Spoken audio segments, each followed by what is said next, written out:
ओम शांति। किसी दूसरी स्त्री के लिए अपनी पत्नी को छोड़ने वाले लोगों की आंखें खुल जाएंगी, ये सच्चाई जानकर।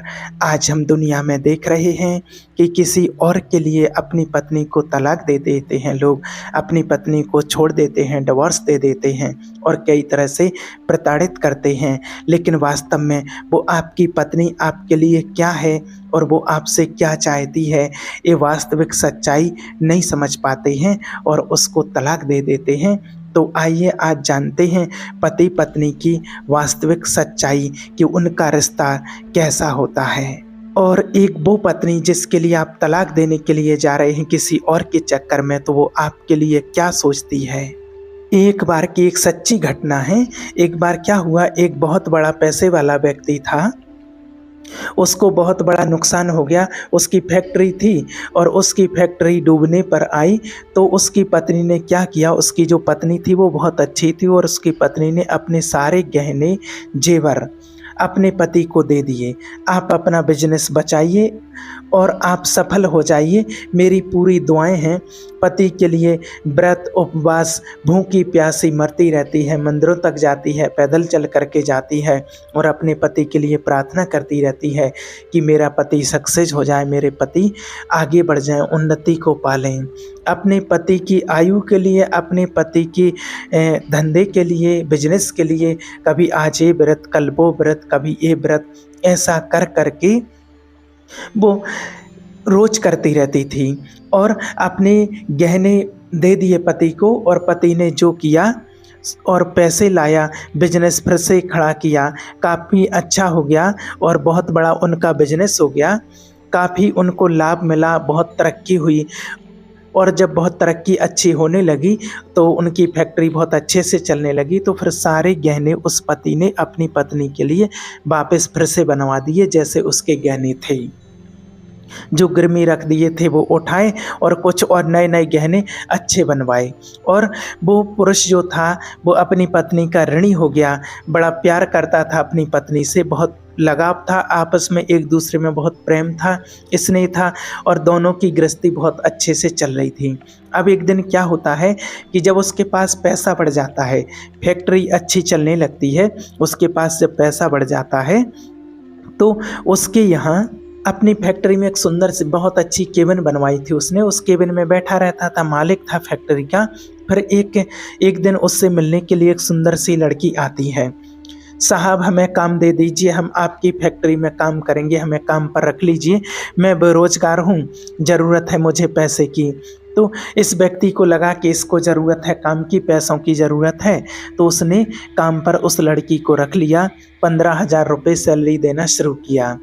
पर वो लड़की तो कुछ और ही उद्देश्य से आई थी, ये तो पैसे वाला बन गया था, तो वो काम तो कुछ करे ना, बस इस व्यक्ति के सामने ही बैठी रहे, देखती रहे, इसको देखती रहे, कभी इसके पास जाए किसी काम के बहाने से। अब पुरुष तो पुरुष होता है ना, स्त्री कहते हैं ना, त्रिया चरित्र जो होता है कहते हैं।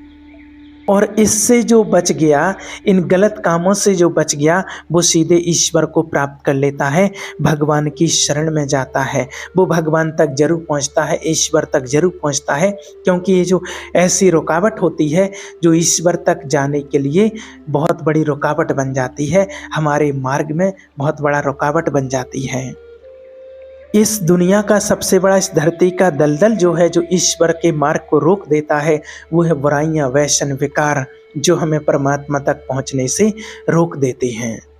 तो इस व्यसन की, इस बुराइयों की दलदल से आपको बचना है और इससे बचना जरूर है। और अगर इससे नहीं बच पाए, नहीं तो इसमें बड़े बड़े लोग डूब गए हैं इस दलदल में। ये विकारों की ऐसी दलदल होती है।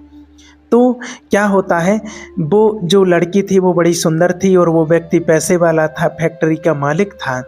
ये बार बार कुछ ना कुछ काम के बहाने से उसके पास जाती और धीरे धीरे उससे बात करने लगी, उसे देखने लगी। अब वो व्यक्ति भी उसको देखने लगा, एक दूसरे को दोनों समय देने लगे, साथ साथ में चाय पीने जाते, कॉफ़ी पीने जाते, एक ही साथ ही जाते हैं फैक्ट्री से। अब वो मालिक था, वो मालिक उस लड़की को अपने घर तक छोड़ने के लिए जाता था।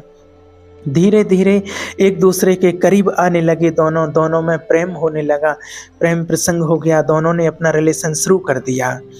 एक दिन लड़की ने कहा कि आप हमसे शादी क्यों नहीं कर लेते हैं, आप शादी कर लीजिए।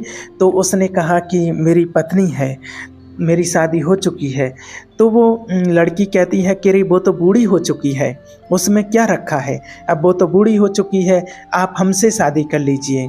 तो उस पुरुष ने कहा ठीक है, वो भी तैयार हो गया, क्योंकि जो ऐसी नारियों के चक्कर में उलझ जाता है ना, वो पूर्ण रूप से उसी की सुनता है, फिर और किसी की नहीं सुनता है वो व्यक्ति। ऐसा होता है, महिलाएं जिस पुरुष के लिए अपने जाल में उलझा लेती हैं, फिर तो कहते हैं कि वो भगवान की भी ना सुने, ब्रह्मा की भी ना सुने, जो ऐसी नारियों के चक्कर में फंस जाते हैं।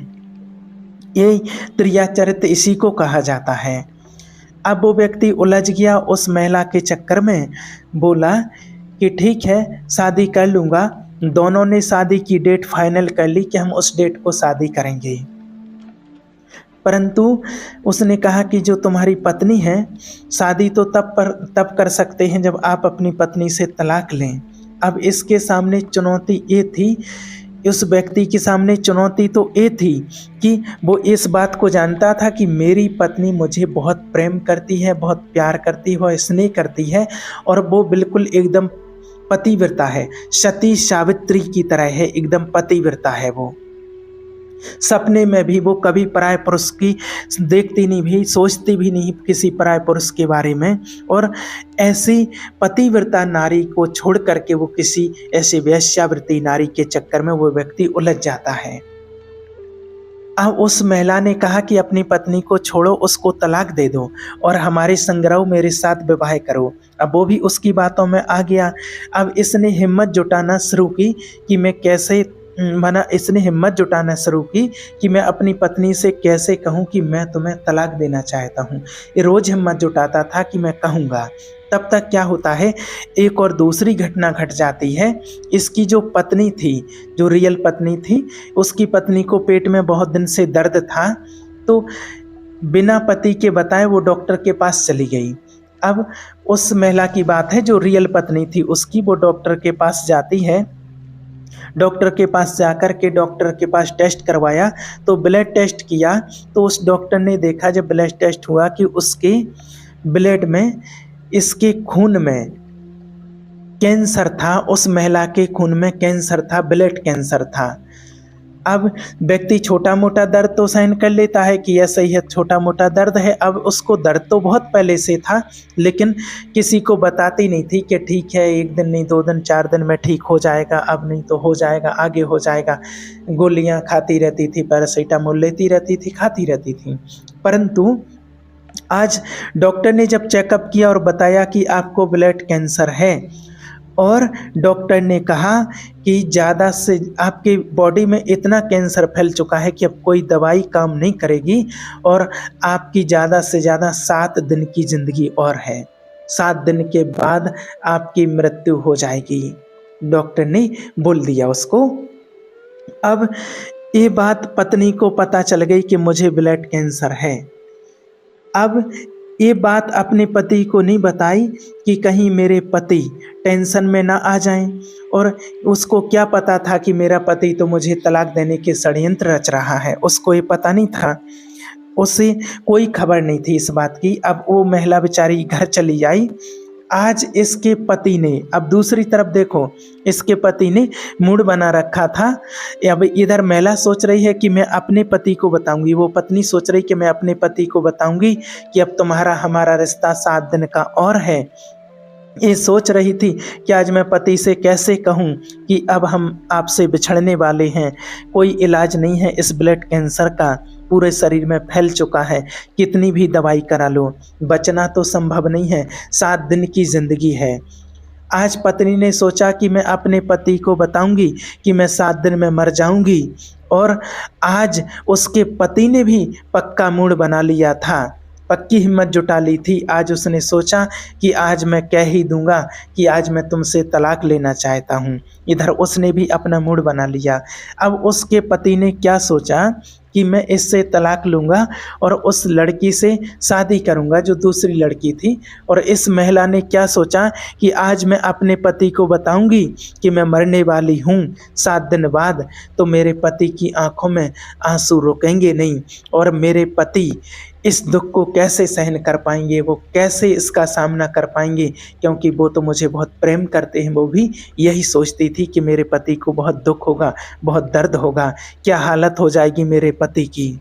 देखो उस पत्नी का मन कितना अच्छा था बेचारी महिला का, वो अपने पति के लिए क्या-क्या सोच रही थी और पति के अंदर क्या कपट भरा था, वो दूसरी लड़की के चक्कर में फँस करके।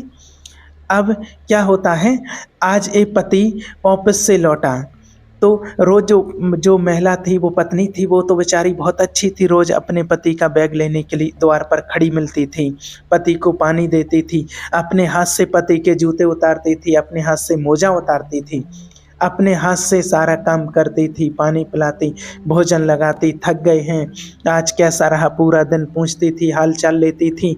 बहुत अच्छी पत्नी थी वो, वास्तव में पतिव्रता नारी थी और सती सावित्री थी। उसके लिए कहा जाए तो करोड़ों में एक थी, वो ऐसी थी। परंतु जब कहा जाता है कि दिल लगा गधी से तो परी किस काम की, है ना। अब क्या होता है कि ये पत्नी बताने ही वाली थी कि मैं 7 दिन में मरने वाली हूँ, हमारा साथ 7 दिन का और है। तब तक उस पति ने कह दिया उसके कि मैं तुमसे तलाक लेना चाहता हूँ, मैं तुमसे तलाक लेना चाहता हूँ। पत्नी ने पूछा कि हमसे तलाक क्यों लेना चाहते हो, हमसे क्या गलती बन गई है, अब मेरे से ऐसी क्या गलती बन गई है। अब माहौल कुछ और ही बन गया। वो पत्नी तो अपना दर्द तो भूल ही गई जब उसने तलाक का नाम सुना। तो फिर वो पत्नी ने पति से पूछा कि मुझसे क्या अपराध हो गया है, मुझसे क्या गलती हो गई है, यदि आप सच्ची बता देंगे तो मैं आपको तलाक दे दूँगी। तो वो कहने लगा कि मैं एक लड़की से प्रेम करता हूँ और मैं उससे शादी करना चाहता हूँ और वो मुझे बहुत प्रेम स्नेह करती है और मेरे सिवा उसका और कोई नहीं है और मैं उससे शादी करूँगा। अब जब व्यक्ति किसी दूसरे के चक्कर में फंस जाता है, वो निर्दयी हो जाता है, दिल उसका बिल्कुल पत्थर हो जाता है, वो उसके अंदर कोई शब्द सकुचाते नहीं है बोलने में कि सामने वाले पर इसका क्या प्रभाव पड़ेगा, क्या सोचेगा। वो महिला बेचारी पत्नी सुनती गई और वो उसकी आंखों में आंसू आ गए। अब वो अपने पति को कैसे बताए कि मैं 7 दिन में मरने वाली हूँ, 7 दिन की ही बची हूँ। पति ने कहा कि ये रहे तलाक के कागज़ और इस पर तुम साइन कर दो। देखिए, तब उसकी पत्नी ने मुस्कुराते हुए अपने पति से कहा कि स्वामी जी, मैं आपको तलाक तो दूंगी, तलाक दे दूंगी, परंतु 7 दिन के बाद आपको 7 दिन तक मेरा कुछ काम करना पड़ेगा। पति ने सोचा 7 दिन की बात है, तो उसने कहा क्या काम करना है। तो पत्नी ने कहा कि 7 दिन तक आप मेरे साथ वैसे ही रहेंगे जैसे अभी तक रहते आए हैं, मेरे पर ध्यान देंगे, प्रेम करेंगे, स्नेह करेंगे, प्रेम की बातें करेंगे और जैसे आप पहले रहते थे मेरे साथ, उसी भाव से 7 दिन तक मेरे साथ रहेंगे। 7 दिन तक मुझे कोई फ़र्क नहीं पड़ना चाहिए आपके व्यवहार में, ऐसा कोई फ़र्क नहीं पड़ना चाहिए। और 7 दिन तक आप 7 दिन के बाद आप जहाँ कहेंगे, जिस कागज़ में कहेंगे, मैं वहाँ पर साइन कर दूँगी। उनका एक छोटा सा बच्चा भी था, एक बेटा था उसका। अब उस व्यक्ति को लगा, पति को लगा कि चलो 7 दिन की ही बात तो है, 7 दिन और रह लेंगे साथ में, 7 दिन और कर लेंगे, 7 दिन ही तो रहना है ना। पत्नी मान गई, ठीक है 7 दिन बाद साइन कर दूंगी। पहला दिन गुजर गया। पहले दिन पति ने रोज की तरह उसके हाथ से नाश्ता किया, उसे भी नाश्ता कराया, भोजन किया, उसे भी कराया। पहला दिन गया, दूसरा गया, तीसरा, चौथा, पांचवा, छठा और आज 7वां दिन था। 7वां दिन था आज। उसकी तबीयत बिगड़ती ही चली गई, पत्नी की तबीयत बिगड़ती ही चली गई। इतनी बिगड़ गई धीरे धीरे कि उसको खड़ा होना मुश्किल हो गया, वो खड़ी नहीं हो पा रही थी, इतनी तबीयत उसकी बिगड़ गई। अब उस पत्नी ने एक पत्र लिखा, एक लेटर लिखा, पेन लिया और एक कागज़ लिया। एक कोरे कागज़ में पत्र लिख कर के और वो अपने बिस्तर पर पड़ी थी, वहीं लेटी थी। बेटा उनका छोटा था, वो स्कूल गया था। दिन के लगभग 12-1 का टाइम था, दोपहर का टाइम था। आज उसके पति, जिसने बोला था कि मैं तलाक लूँगा, लेकिन आज अचानक से कोई क्या होता है कि उसका दिमाग एकदम से ठनक जाता है और वो सोचने लगा कि हे भगवान, मेरी पत्नी कितनी अच्छी है, मैंने कहा कि तलाक चाहिए तो मेरी पत्नी इतनी बड़ी पतिव्रता है कि वो मेरी खुशी के लिए तलाक देने के लिए तैयार हो जाती है। इतनी अच्छी है मेरी पत्नी, तलाक देने के लिए तैयार हो गई, हामी भर ली, उसने राज़ी हो गई। मेरे ऊपर जब संकट पड़ा था तो उसने अपना मंगलसूत्र भी गिरवी रख दिया था, अपने कानों के झाले भी गिरवी रख दिए थे मेरे लिए, कान के झुमके, बालें, सब कुछ दे दिया था मेरे लिए। आज तक मेरे लिए उसने क्या नहीं किया। मेरे सुख दुख में मेरी पत्नी मेरे साथ खड़ी रही। उस पुरुष को, उस व्यक्ति को लगा कि मैं इस 2 कौड़ी की महिला के लिए अपनी पतिव्रता नारी को छोड़ रहा हूँ। उस व्यक्ति को लगा कि मैं कोई गलत काम तो नहीं कर रहा हूँ। उसको लगा कि मैं अपनी पत्नी के साथ गलत कर रहा हूँ। पता नहीं कहाँ से उसके अंदर सद्बुद्धि आ गई। पत्नी इतनी अच्छी है, कहते हैं ना, जब अच्छी होती है तो भगवान कहीं ना कहीं तो न्याय करेंगे ना। अच्छे व्यक्ति के साथ देर से ही सही पर न्याय तो जरूर होता है। वो इतनी बड़ी पतिव्रता थी, वो भगवान की भक्त भी थी, भगवान की पूजा करती थी रोज, तो उसकी बुद्धि निर्मल हो जाती है अंत में। तो जो महिला के चक्कर में वो व्यक्ति पड़ा था और अपनी फैक्ट्री से बाहर निकाला और उसको पता चला, जब बाहर निकाला तो कि इसका तो धंधा है हम जैसे पैसे वाले लोगों को फंसाना और पैसा ऐंठना, लूट करके भागना। ये कुछ महिलाओं का ऐसा धंधा होता है। और भगाया उसने, अपनी फैक्ट्री से, नौकरी से निकाला और दौड़ा गया कि पत्नी से माफ़ी मांगूंगा, आज 7वां दिन है, आज वो मुझे तलाक देगी तो मैं बोल दूंगा कि मैं तो मजाक कर रहा था तुमसे। ये विचार करके दौड़ करके अपने घर पहुंचता है। जब तक अपने घर पहुंचता है तो देखता है कि दरवाज़ा खुला हुआ था। रोज़ बंद रहता था तो बेल बजाता था तो पत्नी आती थी, आज खुला है दरवाज़ा। घर के सारे दरवाजे पूरे खुले हुए हैं। ये देखा कि किचन में गया, भागते भागते किचन में नहीं है, यहाँ नहीं है, वहाँ नहीं है, ऊपर नहीं, नीचे नहीं, कहाँ हो। आवाज़ लगाई कि भगवान कहाँ हो। अब जब कहीं नहीं मिली तो बेडरूम, अपने बिस्तर पर वो पड़ी थी, जाकर उसने देखा तो जो पत्नी थी उसकी आंखें खुली हुई थीं, आंखें खुली की खुली रह गईं। शरीर निष्प्राण हो चुका था, आत्मा उसके तन से निकल चुकी थी, मर चुकी थी, वो उसकी मृत्यु हो चुकी थी। उसके हाथ में एक कलम थी, एक दूसरे हाथ में एक कागज था। मानो पत्र लिखते लिखते ही उसने अपना दम तोड़ दिया था। जो अपने पति को पत्र लिख रही थी और लिखते लिखते ही उसकी मृत्यु हो गई थी। अब जब उसने देखा उसके जो हाथ में जो पत्र था, जब उसने उस पत्र को पढ़ा पति ने, तो उसकी आंखों से आंसू रुकने का नाम नहीं ले रहे थे। उसमें लिखा हुआ था कि मेरी ज़िंदगी 7 दिन की ही थी। जिस दिन तुमने मुझसे तलाक मांगा उसी दिन मुझे पता चला कि मुझे ब्लड कैंसर है, लेकिन मैंने तुम्हें इसलिए नहीं बताया कि तुम्हें इस बात का दर्द होगा और शायद तुम इस सदमे को सह नहीं पाओगे। इसलिए मैंने तुमसे 7 दिन मांगे थे कि 7 दिन में तलाक, 7 दिन के बाद मैं तलाक दे दूंगी हमेशा के लिए। और मैं आपसे, समाज में आपको कलंकित नहीं करना चाहती थी और अपने बेटे, जो मेरा बेटा है छोटा अपना, वो आपको किसी गलत नज़र से देखे कि मेरी माँ को मेरे पापा ने तलाक दे दिया। मैं आपको कलंकित नहीं करना चाहती थी, इसलिए मैंने 7 दिन आपसे मांगे थे कि 7 दिन बाद तो मुझे मर जाना है और जब मेरी मृत्यु हो जाएगी तो आप आराम से दूसरी शादी कर लोगे और आपको समाज कलंकित भी नहीं करेगा कि आपने इतनी अच्छी पत्नी को तलाक दे दिया। जब उसने ये शब्द पढ़े तो उसकी आंखों से आंसू नहीं रुक रहे थे और झरझर उसके आंसू बह रहे थे कि मुझे 7 दिन जो थे उस टाइम पर मेरी पत्नी को कितनी आवश्यकता थी मेरी, कि मैं उसके दुख सुख में काम आता, मैं उसकी सेवा करता, लेकिन मैंने कुछ नहीं कर पाया जो मेरे लिए इतना कुछ करती थी। और वो पश्चाताप करता रहा, उसकी आंखों से आंसू बहते रहे, लेकिन अब कुछ नहीं हो सकता था, क्योंकि कहा जाता है कि चिड़िया चुग गई खेत है, फिर डंडा हिलाने से क्या फायदा। इसलिए आप लोग कभी भी ऐसा गलती से भी भूल कर ऐसा काम ना करें। ये बात इसलिए टॉपिक इसलिए लिया है, इसलिए बताया है।